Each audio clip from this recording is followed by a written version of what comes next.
अब पहले तो आता है आपका SN1 और SN2 मैकेनिज्म। ठीक, SN1 और SN2 मैकेनिज्म की बात कर रहा हूं, ठीक है। इसमें होता क्या है, ध्यान दो।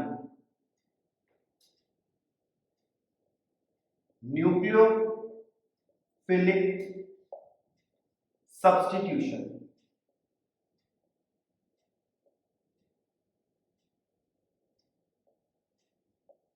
अब न्यूक्लियोफिलिक सब्स्टिट्यूशन दो तरीके के हैं। SN1 वन का मतलब यूनिमोलिक्यूलर,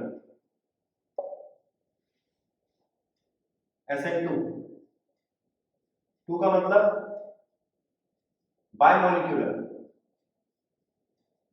चलो, अब SN1 और SN2 के हिसाब से ये यूनिमोलिक्यूलर क्या है, ये बायमोलिक्यूलर क्या है। ठीक, तो हमने कहा ये जो यूनिमोलिक्यूलर है इसका मतलब है एक न्यूक्लियोफाइल पे डिपेंड करेगा। बायमोलिक्यूल का मतलब दो न्यूक्लियोफाइल्स पे डिपेंड करेगा।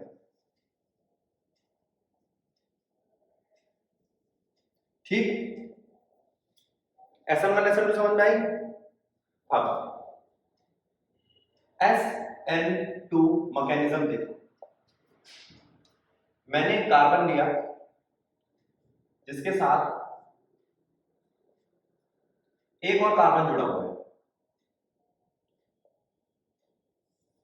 ये दो छोटे छोटे से, यह आपका प्राइमरी हेलो एल्केन, ये रहा हेलोजन। इसके ऊपर मैंने न्यूक्लियोफाइल का अटैक करा।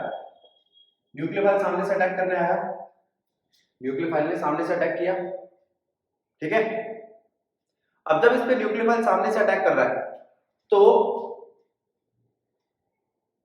यहां से वो अटैक नहीं कर पाएगा क्योंकि ये भी नेगेटिव पोलैरिटी रखता है, लेकिन पीछे से अटैक करेगा। ठीक है, अटैक कहां से आएगा, पीछे से। अब जब पीछे से अटैक आएगा, ठीक है,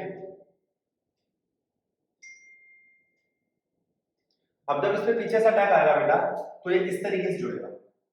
यहां आके न्यूक्लियोफाइल बैठ जाएगा, यहां कार्बन, यहां हेलोजन, यहां H, एक और H और एक CH3, इंटरमीडिएट बनेगा।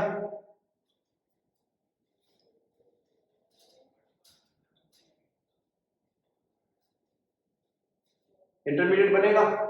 अब जरा ध्यान देना, इसके अंदर जो रिएक्शन हुई प्राइमरी हेलो एल्केन पर न्यूक्लियोफाइल ने जब अटैक किया तो इंटरमीडिएट बना। अब वो चेक करेगा न्यूक्लियोफाइल हटे या X हटे, दोनों की ताकत को चेक करेगा। तो कितने मॉलिक्यूल्स को चेक करेगा, दो, इसलिए कहते हैं इसको बायमोलिक्यूलर। बायमोलिक्यूलर, और ये क्या दे देगा आपको, C nucleophile H CH3 H। एक बार दोबारा से ध्यान देंगे, हम बात कर रहे हैं SN1 SN2 मैकेनिज्म की, हम बात कर रहे हैं न्यूक्लियोफिलिक सब्स्टिट्यूशन की। न्यूक्लियोफिलिक सब्स्टिट्यूशन का मतलब होता है न्यूक्लियोफाइल ही न्यूक्लियोफाइल को रिप्लेस करेगा। कौन रिप्लेस करेगा, न्यूक्लियोफाइल न्यूक्लियोफाइल को रिप्लेस करेगा। Rx में न्यूक्लियोफाइल कौन है, ये, और बाहर से आने वाला न्यूक्लियोफाइल कुछ भी हो सकता है। अब बाहर से आने वाला न्यूक्लियोफाइल हो सकता है आपका OH आयन, Cn- आयन, कोई भी आयन, वो आके इसको रिप्लेस करेगा और R के साथ जुड़ जाएगा, R न्यूक्लियोफाइल बनेगा, काम बन जाएगा हमारा। एक बार SN1 का मतलब, वन का मतलब है यूनिमोलिक्यूलर, टू का मतलब बायमोलिक्यूलर, ठीक है। यूनिमोलिक्यूलर में एक ही न्यूक्लियोफाइल होता है जिसके ऊपर सारी रिएक्शन डिपेंड करेगी। बायमोलिक्यूलर में दो न्यूक्लियोफाइल होते हैं जिसके ऊपर सारी रिएक्शन डिपेंड करेगी। ये बात समझ में आई, खत्म कहानी। अब SN2 रिएक्शन में हम CH3 लेंगे, H लेंगे, H लेंगे। अब इस वाले को हम क्या कह सकते हैं, प्राइमरी हैलाइड। क्या कह सकते हैं, प्राइमरी हैलाइड। बात ठीक है, गलत है। अगर ये प्राइमरी हैलाइड है, क्या है ये, प्राइमरी हैलाइड, तो प्राइमरी हैलाइड पर अगर न्यूक्लियोफाइल अटैक करता है, अगर प्राइमरी हैलाइड पर न्यूक्लियोफाइल अटैक करता है तो वो सामने से अटैक करेगा या पीछे से, सामने से कर नहीं सकता क्योंकि नेगेटिव पे नेगेटिव अटैक नहीं करता, पीछे से अटैक करेगा तो ये इंटरमीडिएट बनेगा, फिर वो चेक करेगा न्यूक्लियोफाइल रखो या एक्स रखो।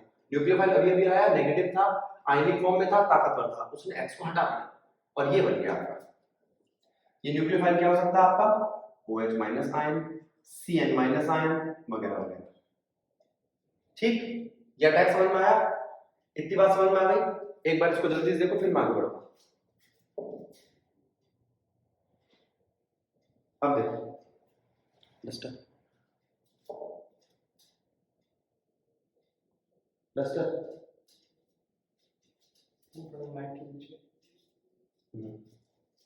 अब आगे बढ़ते हैं। बात आती है टर्शियरी कंपाउंड।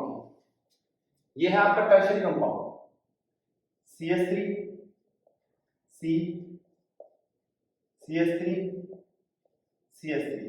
ठीक है, इस टर्शियरी कंपाउंड पे अगर मैं न्यूक्लियोफाइल का अटैक कराता हूं, वो आगे से अटैक नहीं कर पाएगा, क्योंकि ये भी नेगेटिव पोलैरिटी का, ये भी नेगेटिव। पीछे से अटैक कराता हूं, नहीं कर पाएगा। Reason steric effect. रीजन क्या है? Steric effect. स्टेरिक इफेक्ट की वजह से वो अटैक नहीं कर पाएगा। ठीक, तो इस पे अटैक नहीं हो पाएगा, तो ये SN2 मैकेनिज्म के हिसाब से रिएक्शन ही नहीं करेगा। तो अच्छा एक चीज देखो, ये है क्या? क्या ये टर्शियरी है? और अगर ये टर्शियरी है तो आपको एक बात याद होगी कि टर्शियरी का कार्बोकैटायन स्टेबल होता है बाय हाइपर कॉन्जुगेशन इफेक्ट। तो ये अपना X छोड़ देगा। क्या छोड़ देगा? तो अब सारी बात इस बात पे डिपेंड करती है ये अपना X छोड़ेगा या नहीं छोड़ेगा। और अगर इसने अपना X छोड़ दिया, अगर इसने अपना X छोड़ दिया तो ये क्या बन जाएगा? ये बन जाएगा टर्शियरी कार्बोकैटायन, जो हाइपर कॉन्जुगेशन के हिसाब से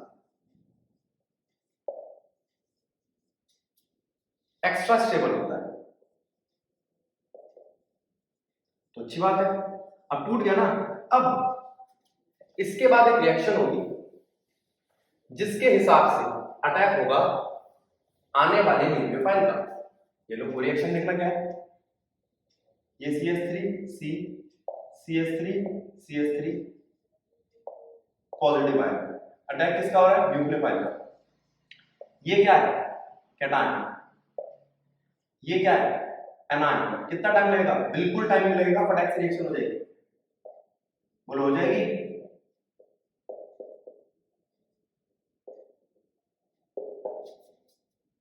तो ये कैसी रिएक्शन है? Fast reaction. ये कैसी रिएक्शन थी? स्लो रिएक्शन या स्लो स्टेप।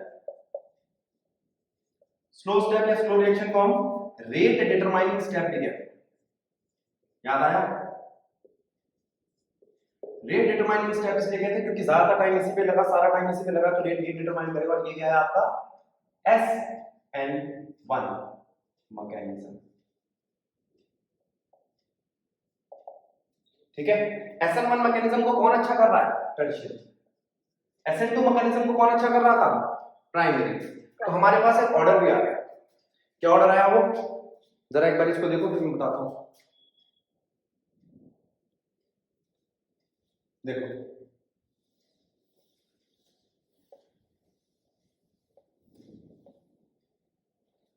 अगर मैं आपसे बात करता हूं SN1 मैकेनिज्म की,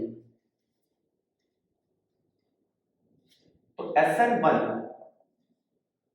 का जो इंक्रीजिंग ऑर्डर है वो ये है, प्राइमरी, उससे ज्यादा सेकेंडरी और उससे बहुत ज्यादा टर्शियरी। SN2 का जो मैकेनिज्म है उसके लिए टर्शियरी सबसे कम, सेकेंडरी उससे ज्यादा, प्राइमरी सबसे ज्यादा। ये बात समझ में आई? ठीक है, अब इसके बाद बारी आती है फॉर बोथ, दोनों के लिए कौन अच्छा है? आयोडाइड अच्छा है, उससे कम ब्रोमाइड, उससे कम क्लोराइड और सबसे कम फ्लोराइड। ये बात समझ में आई हमारी? ठीक, आसान है। कुछ क्वेश्चन देखते हैं इसको।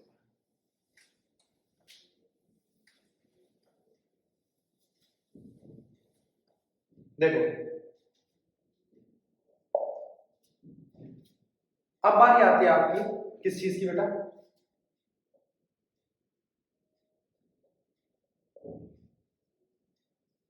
अरेंज फॉलोइंग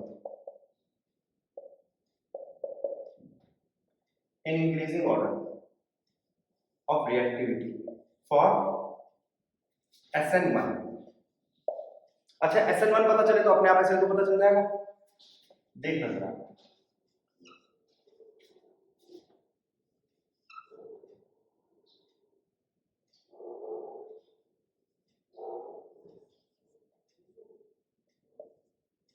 ये प्राइमरी है, ये सेकेंडरी है, ये टर्शियरी है, ठीक।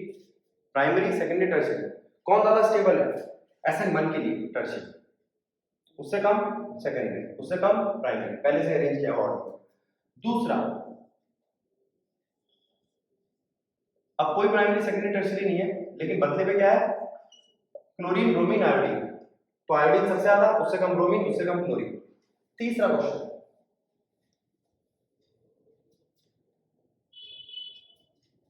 तीसरे क्वेश्चन में मैं क्या कर रहा हूं बेटा, आपका एक केस ले रहा हूं जिसमें सारे प्राइमरी है लेकिन थोड़े से अलग है। अब आप देखोगे तो ये भी प्राइमरी है, ये भी प्राइमरी है और ये भी प्राइमरी है, लेकिन एक चीज देखना, ये जो CH3 नाम की ब्रांच आई है इसमें है ही नहीं प्योर प्राइमरी, इसमें एक ब्रांच आई दूसरे नंबर पे, इसमें एक ब्रांच आई तीसरे नंबर पे। ये ब्रांच जितनी दूर है, ये ब्रांच जितनी दूर है उतना अच्छा प्राइमरी है, और जितना अच्छा प्राइमरी है उतनी SN1 खराब करेगा। तो अगर मैं इसको नाम दूं A B C, तो सबसे अच्छा कौन करेगा, ये B वाला ज्यादा अच्छा करेगा। उससे कमजोर कौन करेगा, उससे अच्छा करेगा, सबसे अच्छा B करेगा, उसके बाद C, और सबसे खराब A। क्यों, A तो प्योर प्राइमरी है, ये है प्योर प्राइमरी, ये दोनों है पार्शियल प्राइमरी, ये भी और ये भी पार्शियल प्राइमरी। पार्शियल प्राइमरी का मतलब हुआ ये थोड़े से प्राइमरी है। अब वो कौन सा वाला प्राइमरी पार्शियल अच्छा है, जिसकी ब्रांच नजदीक है, जिसकी ब्रांच दूर है, जिसकी ब्रांच नजदीक है वो ज्यादा अच्छा है SN1 के लिए। अब ये तीन क्वेश्चन हो गए। SN2 के लिए क्या होगा, ये सब कुछ उल्टा हो जाएगा। SN2 में प्राइमरी सबसे अच्छा, सेकेंडरी उससे कमजोर, टर्शियरी सबसे बेकार। अच्छा ये सेम रहेगा, SN2 में भी ये बेकार, ये अच्छा, ये और अच्छा। क्लोरीन, क्लोरीन से ज्यादा ब्रोमीन, ब्रोमीन से सबसे ज्यादा आयोडीन। अब इस वाले में प्राइमरी ये सबसे अच्छा करेगा SN2, उससे कम कौन करेगा, ये जिसमें दूर है, और जिसमें नजदीक है वो सबसे कम करेगा। ठीक है, ठीक है। यहां पर भी आपके SN1 और SN2 का ये टॉपिक क्लियर हो गया, इसको समझो, मैं आगे चलता हूं।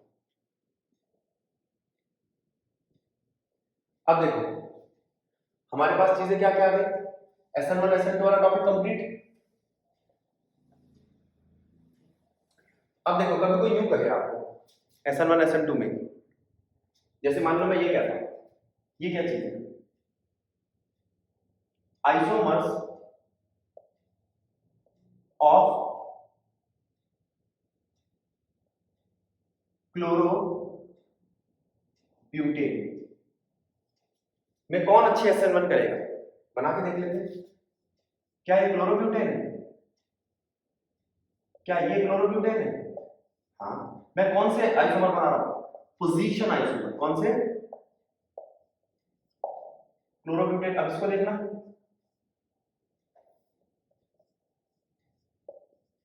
ये भी क्लोरोब्यूटेन, ठीक है। इस वाले को देखो प्राइमरी, इस वाले को देखो सेकेंडरी, इस वाले को देखो टर्शियरी। अब क्वेश्चन अपने आप समझ में आ गया। तो आपको कम से कम ये पता होना चाहिए जो पोजीशन आइसोमर है, वैसे ही पूछेगा आइसोमर तो आप इसकी पोजीशन आइसोमर बना सकते हो, आप तो कुछ कर नहीं सकते। तो पोजीशन बदल दी मैंने सबकी, पोजीशन बदली तो पता चला कि कहां पे किस पोजीशन पे आ रहा है। तो ऐसे करके आ सकते हैं आपके SN1 और SN2 के रिएक्शंस। अब रीजन, SN2 का रीजन स्टेरिक इफेक्ट याद रहेगा, SN1 का रीजन हाइपर कॉन्जुगेशन।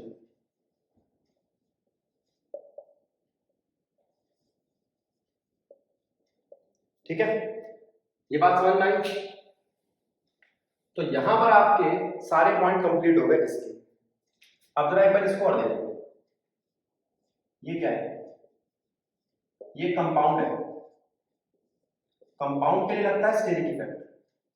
जब यही कंपाउंड छोड़ देता है और कार्बन कैटायन बना देता है तो लगता है हाइपर कॉन्जुगेशन। ठीक है, तो ये आपका ये वाला टॉपिक तो हो गया कंप्लीट। कौन से वाला? स्टेरिक इफेक्ट वाला, SN1 SN2 वाला कंप्लीट हो गया। अब ध्यान दो, अभी किसकी बात करी हमने? SN1 SN2 की। अब दूसरा टॉपिक उठा रहे हैं, ये है ऑप्टिकल आइसोमेरिज्म।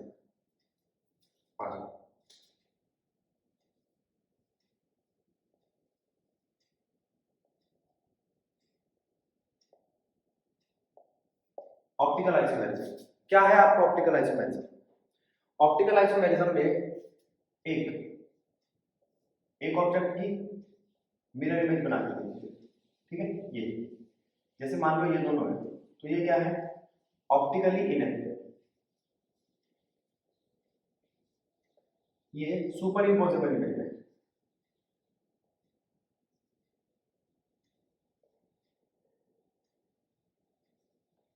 और ये दोनों ऑप्टिकली एक्टिव है, ये नॉन सुपर इम्पोजेबल इमेज है।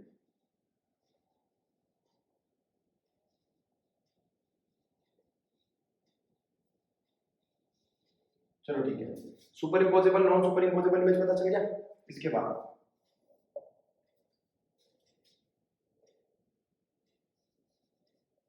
कायरल कार्बन एटम, ये कायरल कार्बन एटम कौन है?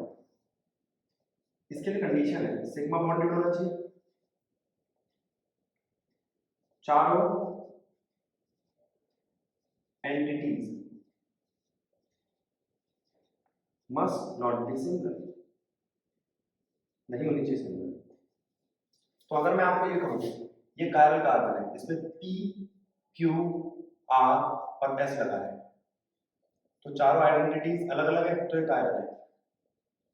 ये सिंगल बॉन्डेड है हर जगह से, तो ये कायरल है। क्या इसके पास सब कुछ अलग अलग है? 1 2 3 4, हाँ तीनों चीजें अलग है, लेकिन मल्टीपल बॉन्ड है, पाई बॉन्ड, तो ये कायरल है। कायरल नहीं है। अब बात आती है इसकी, अगर मैं ये लेता हूं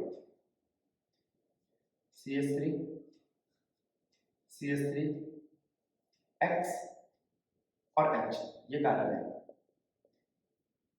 ठीक है, बेटा बीच में मत बोलो, तुम्हारी रिकॉर्डिंग में जाएगा।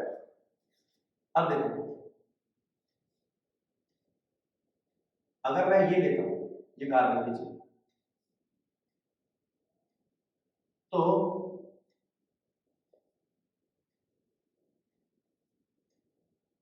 इसको देखो, अब ये वाला कार्बन, ये जो सबसे कोने वाला कार्बन है, अगर मैं इसको बनाऊं तो इसके साथ 3 हाइड्रोजन है, इसके बाद इस कार्बन पे डबल बॉन्डेड ऑक्सीजन है, इस कार्बन पे एक हाइड्रोजन एक क्लोरीन, तो क्या लग रहा है आपको कौन सा कायरल है? ये कायरल हो नहीं सकता क्योंकि तीनों एक जैसी आइडेंटिटी है, ठीक है, एंटिटीज है। ये कायरल हो नहीं सकता, डबल बॉन्डेड कार्बन है। ये कायरल हो नहीं सकता, डबल बॉन्डेड है, इसमें तीनों एक जैसे हैं। इस वाले के कायरल होने के चांसेस है ना, इसमें एक H है एक Cl है, लेकिन इसकी ये एंटिटीज एक जैसी देख लो, कॉपी है ना, तो इसमें कोई भी कायरल नहीं है।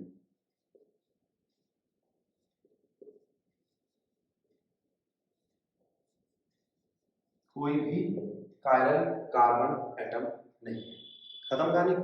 अब जरा ध्यान दो, एक तो ऑप्टिकल आइसोमेरिज्म दिखाने के लिए कायरल कार्बन का होना जरूरी है, और ऑप्टिकल आइसोमेरिज्म में फिर हम आगे बढ़ेंगे कि चीजें क्या क्या होती है, कि क्या करना है हमें ऑप्टिकल आइसोमेरिज्म का। कायरल पता चल गया।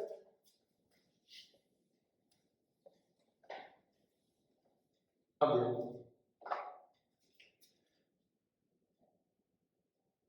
कायरल पता करने के बाद हम बात करेंगे इसकी, जो भी कायरल कार्बन एटम है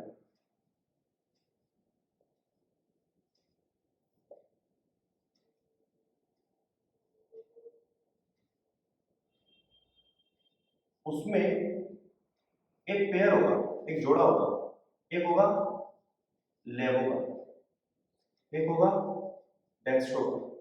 लेवो मतलब लेफ्ट रोटेटरी, डेक्स्ट्रो मतलब राइट रोटेटरी।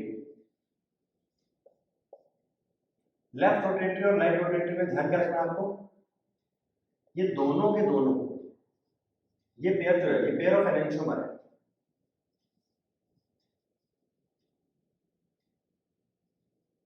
तो कोई पूछे पेयर ऑफ एनेंटियोमर क्या होता है? पेयर ऑफ एनेंटियोमर लेफ्ट और राइट किसी एक ही कंपाउंड के दो आइसोमर्स होते हैं जो ऑप्टिकली एक्टिव होते हैं। ऑप्टिकली क्या होते हैं? ऑप्टिकली एक्टिव होते हैं। दूसरी बात,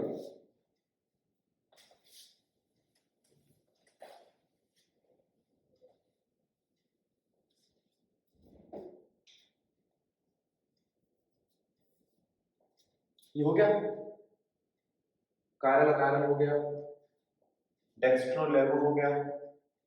अब जरा इसको देखो,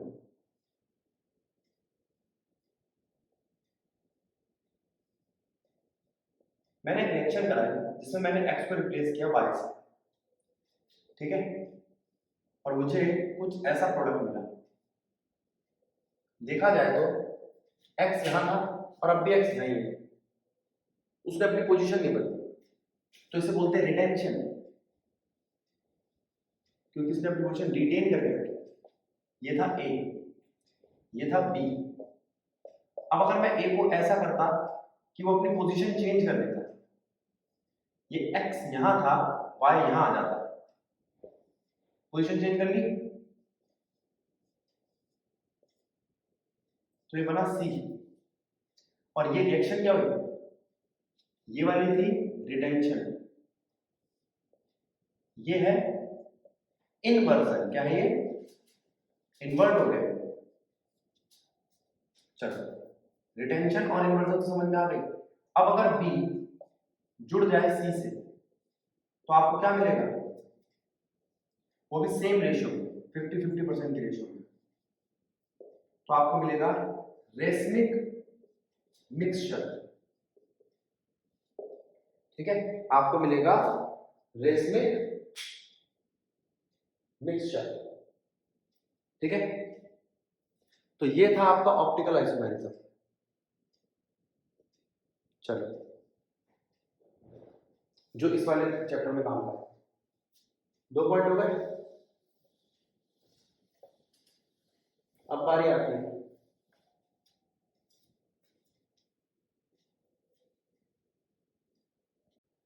एग्जांपल नंबर 10.5। क्या कहता है? 10.5 कहता है कि अगर मैं Rx को रिएक्ट कराता हूं KCl से तो वो RCl बनाता है और बाहर कर देता है KX एक बार, जिसमें K प्लस का है Cl माइनस का है। ठीक है, तो बाहर क्या हुआ आपका KX। तो मैं कह रहा हूं R के साथ C और N दोनों जुड़ सकते थे, वो C से भी जुड़ सकता था N से। क्यों? क्योंकि ये एक एमिनेंट है। तो ये C से भी जुड़ा, तो आपको बताना है R और C का बॉन्ड ज्यादा मजबूत है क्योंकि सिमेट्रिक है। R के पास भी कार्बन है, C के पास भी कार्बन है, दोनों जुड़ना चाहिए। ठीक है, और ये KCl क्या है? प्रीडोमिनेंटली आयनिक। अगर मैं आपसे बात करूं AgCl की, तो ये प्रीडोमिनेंटली कोवेलेंट है, ये पहले से कोवेलेंट है। तो यहां पर ये Cl इसको आयन की फॉर्म में नहीं मिलेगा, तो किससे रिएक्ट करें? यहां पर आपको लोन पेयर मिलेगा, वो लोन पेयर जाके R पे अटैक करेगा और ये बनेगा RNC और AgX बाहर होगा। तो यहां पर अगर मैं Rx को AgCl के साथ रिएक्शन कराता हूं तो मुझे मिलता है RNC जो कि है आइसोनाइट्राइल, और AgX को रिएक्ट कराता हूं तो AgX बाहर हो जाता है। इस वाले के अंदर RCN KX बाहर हो जाता है। RCN क्यों बनता है? क्योंकि ये Cn पूरा का पूरा इसको आयनिक फॉर्म में मिलता है, C से भी जुड़ सकता है, N से भी जुड़ सकता है। C से जुड़ने का मतलब क्या हुआ? C से जुड़ने का मतलब हुआ कि R का कार्बन और इसका कार्बन जुड़ा है जो सिमेट्री के ज्यादा, N से ज्यादा स्टेबल कंपाउंड बना रहा है। खत्म था, ये था एग्जांपल नंबर 10.5। अब दूसरा आता है एग्जांपल नंबर 10.9। ये कहता है अगर आप बेंजीन को देखो, उसके ऊपर जो क्लोरीन लगा है वो क्लोरीन है इलेक्ट्रॉन विथड्रॉइंग ग्रुप। बिल्कुल हम भी कह रहे हैं ये क्लोरीन एक इलेक्ट्रॉन विथड्रॉइंग ग्रुप है। ये तो इलेक्ट्रॉन विथड्रॉ कर रहा है, ये फिर भी अपने इलेक्ट्रॉन देता है। पहली बात तो क्यों देता है, इलेक्ट्रॉन डोनेट क्यों करता है? तो उसका जवाब है आर इफेक्ट। आर इफेक्ट की एक्स्ट्रा स्टेबिलिटी मिलती है, इसलिए इलेक्ट्रॉन डोनेट करता है। फिर वो कहता है अगर इलेक्ट्रॉन डोनेट करता है तो ऑर्थो और पैरा पोजीशन पे नेगेटिविटी क्यों बढ़ जाती है? उस नेगेटिविटी के कारण है माइनस आई, इसलिए ऑर्थो और पैरा पे इलेक्ट्रोफाइल का अटैक होता है। तो तुमसे कोई पूछे यहां पर इलेक्ट्रॉन की रोटेशन को और इसकी स्टेबिलिटी को कौन मेंटेन करता है? Are effect. और इस पे ऑर्थो और पैरा पोजीशन पे अटैक कराने के लिए ज्यादा नेगेटिविटी ऑर्थो और पैरा पोजीशन पे कौन लाता है? तो वो है आई इफेक्ट, या आर इफेक्ट या आई इफेक्ट। अगर आई इफेक्ट डोमिनेट कर गया आर इफेक्ट को तो ऑर्थो और पैरा दोनों पोजीशन पे अटैक होगा। ठीक है, ये है आपका एग्जांपल नंबर 10.9। आगे बढ़ते हैं। ठीक है, अब इसके बाद एक क्वेश्चन आता है इन टेक्स्ट का ही 10.2। जरा देखो, एक एग्जांपल से जो मेरे को दो लगे, अगर कोई और हो तो आप देख लो, मैं भी देख लेता हूं पहले कोई एग्जांपल इंपॉर्टेंट। बेटा एग्जांपल नंबर 4 तो ये कह रहा है नहीं इतना इंपॉर्टेंट नहीं है, मार्कोनी का एंटी मार्कोनी को लगाना है आपको। बाकी सारे एग्जांपल आसान है, अगर कोई बीच में लगा तो करा दूंगा। इन टेक्स्ट का क्वेश्चन नंबर 10.2 कह रहा है, ये कह रहा है why is sulphuric acid not used during the reaction of alcohol with क्या? सल्फ्यूरिक एसिड क्यों नहीं यूज किया जाता जब हम क्या रिएक्शन कराते हैं अल्कोहल के साथ? यह आरओएच, इसकी रिएक्शन करा रहा हूं मैं के के साथ। मैं बनाना चाहता हूं आरआई, ठीक है, और केओएच बाहर निकालना चाहता हूं, लेकिन H2SO4 एक पोटेंट ऑक्सीडाइजिंग एजेंट है।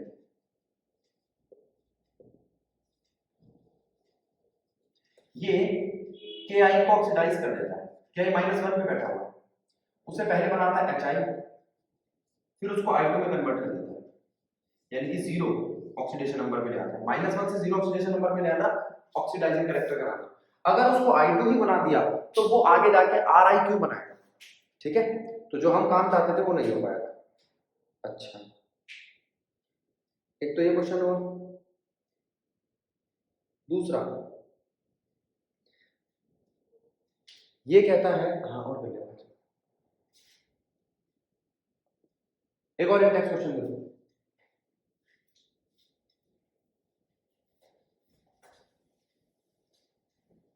ये भी अच्छा क्वेश्चन है 10.5।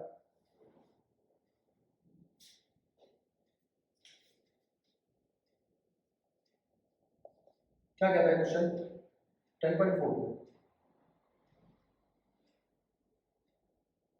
कहता अगर मैं C5H12 के आइसोमर लूं, चलो पहले ले लेता हूं, एक, दूसरा, तीसरा,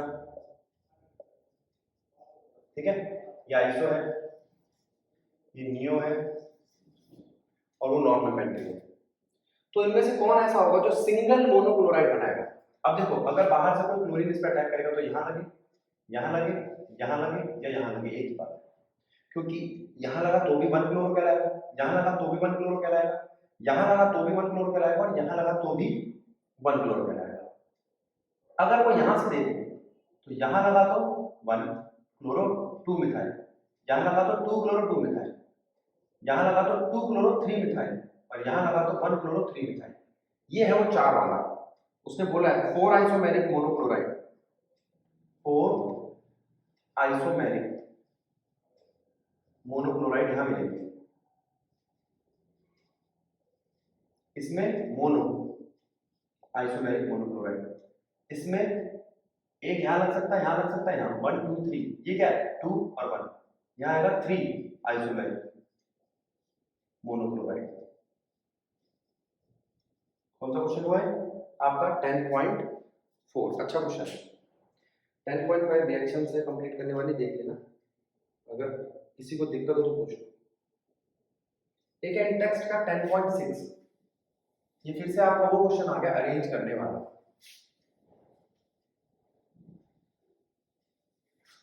टॉपिक है बॉइलिंग पॉइंट का। तो आप एक बात समझ लो, बॉइलिंग पॉइंट में सबसे पहली चीज क्या आती है? Intermolecular hydrogen bonding. Intermolecular hydrogen bonding increase करती है बॉइलिंग पॉइंट, इंट्रा डिक्रीज करती है बॉइलिंग पॉइंट। तीसरा पोलर नेचर इंक्रीज करता है। चौथा मॉलिक्यूलर मास, ये क्या करता है? मॉलिक्यूलर मास इंक्रीज करता है। पांचवा ब्रांचिंग, ब्रांचिंग क्या करता है? डिक्रीज करता है। तो यहाँ एक क्वेश्चन है 10.6, एग्जांपल नंबर 10.6 क्या है? ये कहता है अगर आप लेते हो ब्रोमोमीथेन, ब्रोमोफॉर्म 3 Br और 1 CH, क्लोरोमीथेन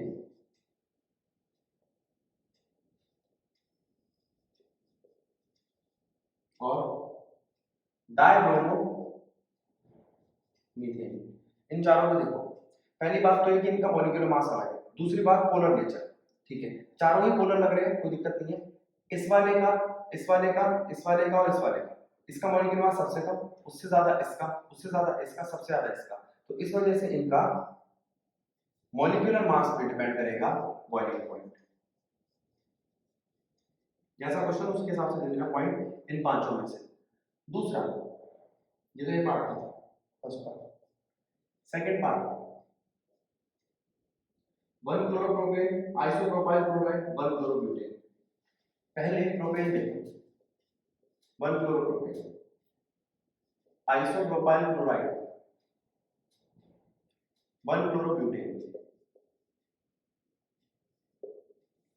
ठीक है। Normal propane, iso, normal butane, ठीक है। अब नॉर्मल प्रोपेन की बात करूं तो यहां पर इन दोनों के पास तो मॉलिक्यूलर मास सेम है, इसके साथ है, इसका रीजन है मॉलिक्यूलर मास, और इन दोनों का रीजन है ब्रांचिंग, ठीक है, ठीक है। अब जरा इस क्वेश्चन पे ध्यान दो, अगले क्वेश्चन पे चलते हैं।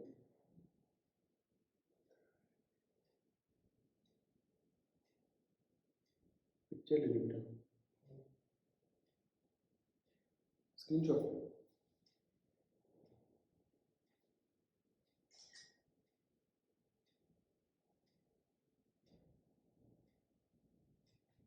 अब आगे ध्यान दो, एक है इंडेक्स का क्वेश्चन 10.9, वो बड़ा इंपॉर्टेंट है, जरा ध्यान देना।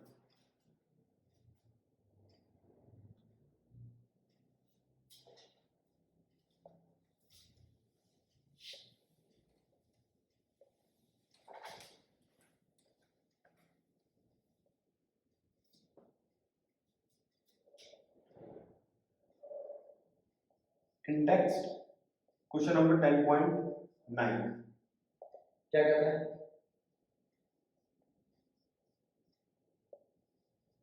पहला पार्ट, ये एक RBr है जिसको मैं मैग्नीशियम के साथ रिएक्शन कराता हूं, तो जाहिर सी बात है RMgBr बनेगा। ये है आपका A, ड्राई एथिल के प्रेजेंस में, ठीक। दूसरा, अगर मैं इसको पानी देता हूं H2O के प्रेजेंस में, ये H ले जाएगा और ये MgOH Br, ठीक है। दूसरा क्वेश्चन, RBr को अगर मैं रिएक्शन कराता हूं मैग्नीशियम के साथ ड्राई एथिल के प्रेजेंस में, तो वो C देता है। अब वो C क्या है पता नहीं, R क्या है ये नहीं पता, उसको मैं D2O देता हूं। D2O क्या है? Heavy water. जिसमें D प्लस और DO माइनस हो, तो वो आपको देता है CH3CH CH3, यही आपका R है D, ये आपका R है। और साथ में क्या देगा, वो उसने लिखा नहीं है, साइड प्रोडक्ट लिखता नहीं है एनसीईआरटी, MgO भी आता है, ठीक है। अब जरा पीछे आ जाओ, यहां मुझे मिलना चाहिए था RMgX, जिसका R क्या है, CH CH3 CH3, यहां पर भी R क्या है, CH CH3 CH3, ये दूसरा पार्ट हो गया। तीसरा पार्ट,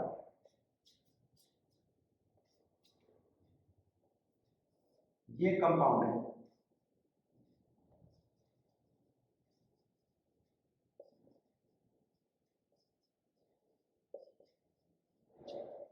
इस कंपाउंड को बनाया है R-X से, उसको मैं अगर मैग्नीशियम देता हूं तो वो एक D बनाता है, उसको पानी देता हूं तो वो E बनाता है, ठीक है। तो सबसे पहले तो बात आती है, ये R' क्या है, R' ये है, क्योंकि रिपीट कर रहा है, एक ये R है एक ये R है, इस R' को लिखो CH3 CH3 CH3 X। अब इसको अगर मैं Mg देता हूं तो क्या बनेगा, ये रहा Mg Br, इसको मैं पानी देता हूं तो क्या बनेगा, फिर से ये रहा Mg Mg हट जाएगा, इसके साथ आएगा H, MgOH Br, ठीक है। ये तीन पार्ट थे 10.9 एग्जाम इंडेक्स के क्वेश्चन के, आगे बढ़ रहे, ठीक है। तो ये तो हो गए आपके इंटेक्स्ट वाले क्वेश्चन भी समाप्त, जो लग रहे थे मेरे को करने के। अब एक्सरसाइज में आएंगे, जरा ध्यान दो।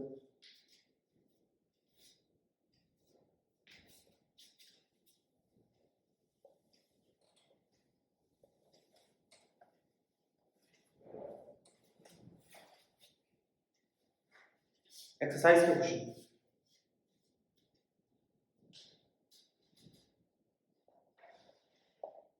10.4, पहले तो कहता है इसमें से हाईएस्ट डाइपोल मोमेंट किसका है, ClClH, ठीक है, CH2 Cl2, 3 Cl 1 H, CCl4, इसका तो कम है क्योंकि इसमें 3 ऊपर की तरफ जा रहे हैं, 1 नीचे की तरफ जा रहा है, तो कैंसिल करेगा। इसमें तीनों ऊपर जा रहे हैं, कोई कैंसिल नहीं करना, ये भी ऊपर जाएगा, ठीक है। अच्छा, इसमें ये दो ऊपर जा रहे हैं, ये ऊपर जा रहे हैं, ठीक है। तो इसमें ये सबसे ज्यादा होगा 10.4 में, इस वाले का डाइपोल मोमेंट सबसे ज्यादा होगा। वैसे इन दोनों में से किसी का भी ले सकता है, इसका सबसे ज्यादा है, फिर वही वाली बात आ जाएगी एंगल कौन से, ठीक है। अब उसके बाद वो कहता है 10.5, 10.5 में वो कहता है C5H10 does not react with chlorine। पहले C5H10 है क्या, C5H10 एक एल्कीन लग रहा है, ये नहीं रिएक्ट करता क्लोरीन के साथ डार्क में, लेकिन ये सिंगल मोनोक्लोरो कंपाउंड बनाता है ब्राइट में, सनलाइट में, सनलाइट में रिएक्ट करता है, और सनलाइट में एक एल्केन ही रिएक्ट करता है, और ये एल्केन का फॉर्मूला हरगिज नहीं है, तो ये एक साइक्लोएल्केन है।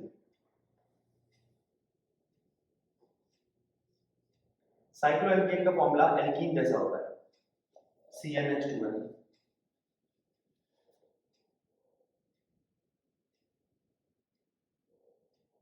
ठीक है।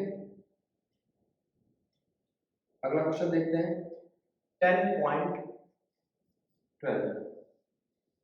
कहता है डाइपोल मोमेंट ऑफ क्लोरोबेंजीन, पहले क्लोरोबेंजीन क्या है, इज लोअर देन साइक्लो क्लोरोसाइक्लोहेक्सेन या साइक्लोहेक्साइल क्लोराइड। तो आपको पहले बताना इसके हाइब्रिडाइजेशन sp3 है, इसके हाइब्रिडाइजेशन sp2 है। एक तो इसका ये रीजन है, दूसरा रेजोनेंस। ठीक है, इसमें s कैरेक्टर ज्यादा है इसलिए इसकी इलेक्ट्रोनेट इसका पोलर नेचर कम हो गया, इसमें s कैरेक्टर कम है। दूसरा रेजोनेंस, रेजोनेंस ने क्या किया, इसके जो इलेक्ट्रॉन थे जिसकी वजह से इसका नेगेटिव कैरेक्टर ज्यादा होता और पोलैरिटी ज्यादा आती, उनको अपनी चेन में घुमा दिया। ठीक है, जिसकी वजह से उसका पोलर नेचर कम होता है इससे। ये फर्स्ट पार्ट है। सेकंड पार्ट,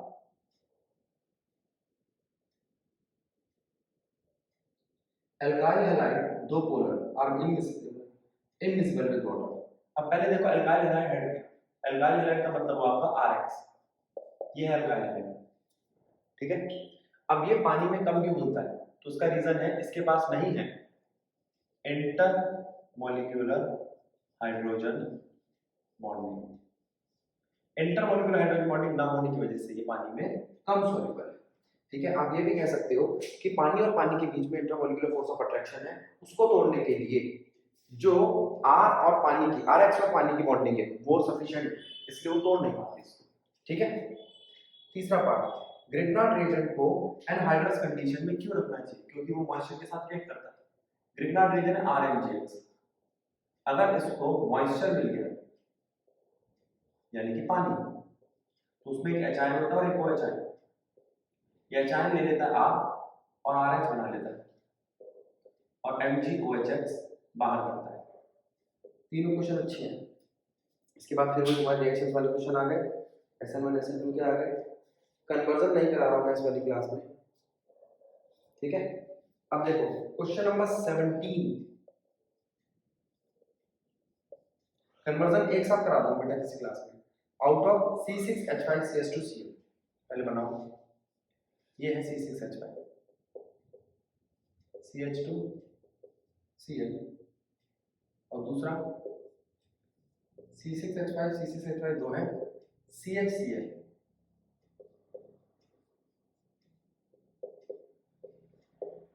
ठीक है, which is more easily hydrolysed in aqueous KOH, जो आसानी से Cl छोड़ेगा। तो मुझे दिख रहा है इस पे स्टेरिक इफेक्ट आ रहा है, तो ये इजीली OH आयन लीव करेगा, तो ये ज्यादा रिएक्टिव है। ठीक है, ज्यादा रिएक्टिव है इसका मतलब क्या है, ये KOH के साथ आसानी से हाइड्रोलाइज्ड हो जाएगा, आयनाइज हो जाएगा। ठीक है, चलो आगे देखते हैं।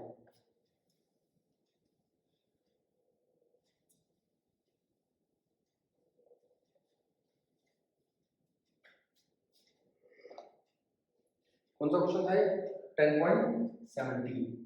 अब देखो 10.18, पैराक्लोरोबेंजीन, पहले बेंजीन,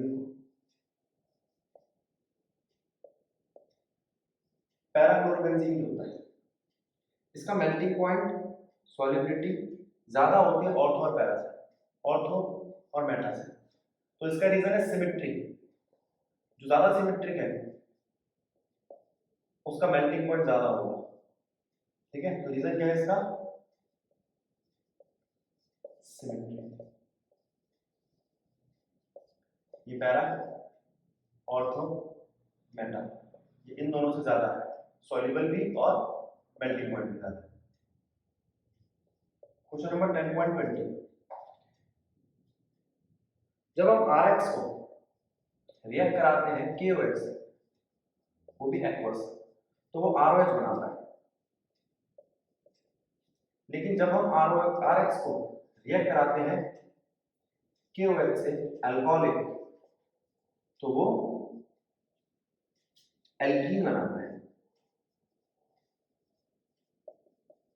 इस वाले R को मैं ऐसा लिख देता हूं जिससे मैं एल्कीन बना सकूं। ठीक है, जरा ध्यान देना, अगर मैं इसको देखूं तो ये आयनाइज हो जाता है, एक्वस मीडियम में KOH आयनाइजेबल है, मतलब इसके पास एक एनायन है, और ये जो एनायन है ये न्यूक्लियोफाइल है, तो होगा क्या, न्यूक्लियोफिलिक सब्स्टिट्यूशन। लेकिन ये अल्कोहल में आयनाइज नहीं होता, एक्वस मीडियम में तो KOH आयनाइज होता है, अल्कोहल में आयनाइज नहीं होता, उल्टा अपना दूसरा नेचर दिखाता है। वो क्या है, इसका बेसिक नेचर, और इसके अंदर से क्या निकालता है, एक एसिड। वो एसिड कौन है, HX। और अगर HX गया तो ये एक एल्कीन देगा। कैसे एल्कीन देगा, ये, और ये क्या रिएक्शन परफॉर्म करेगा, एलिमिनेशन। क्या है ये, एलिमिनेशन रिएक्शन, कुछ एलिमिनेट करेगा, ठीक।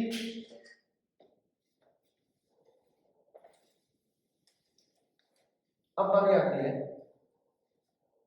क्वेश्चन नंबर 21 की। कहता है, क्वेश्चन नंबर 21 क्या कहता है,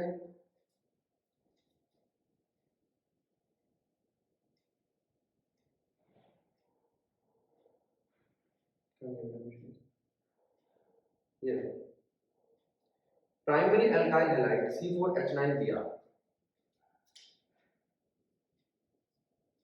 primary alkyl halide C4H9Br compound A, ठीक है। जब रिएक्ट करता है अल्कोहलिक KOH से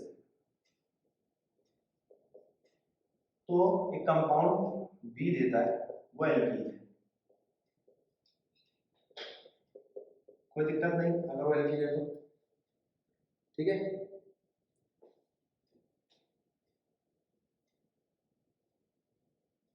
उसको अगर मैं HBr के साथ रिएक्ट कराऊं तो वो मुझे देता है C4H9Br, जो कि C है, लेकिन वो आइसोमर है। किसका आइसोमर है, A का। वो A नहीं है, A का आइसोमर है। और अगर मैं A को सोडियम के साथ रिएक्ट कराता तो मुझे देता है C4H9 वुड्स रिएक्शन, लेकिन ये नहीं है नॉर्मल ऑक्टेन। ये नॉर्मल ऑक्टेन नहीं है, लेकिन ये प्राइमरी ब्यूटाइल। अच्छा, इसका प्राइमरी होना जरूरी है, लेकिन नॉर्मल ब्यूटाइल है। नॉर्मल ब्यूटाइल होता तो नॉर्मल ऑक्टेन देता, ये नॉर्मल ब्यूटाइल तो है नहीं, प्राइमरी ब्यूटाइल जरूर है। तो क्या करें, चेक करते हैं। देखो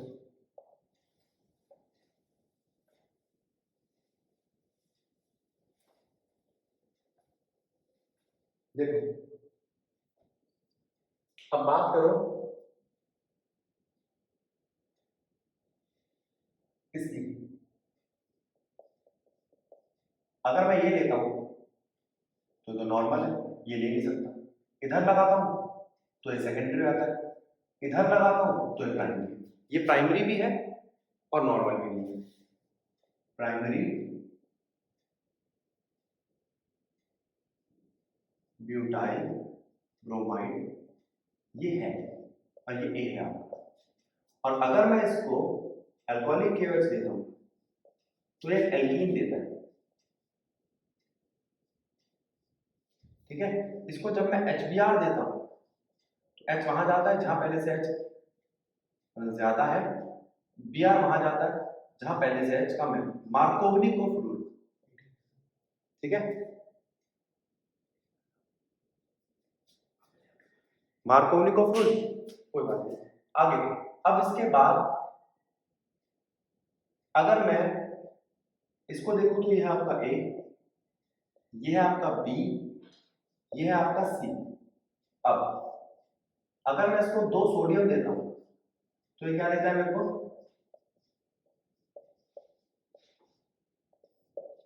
ये C8H18, लेकिन ये नॉर्मल नहीं।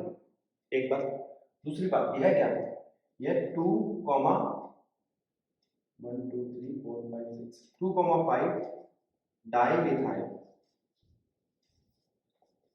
हेक्सेन, ठीक है।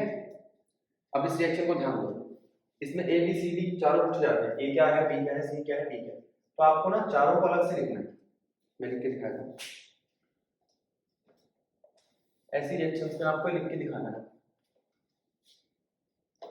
कि इसमें A है,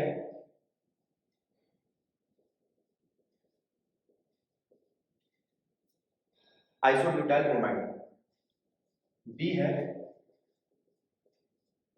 2-मिथाइल प्रोपीन, सी है 2-ब्रोमो 2-मिथाइल प्रोपेन और डी है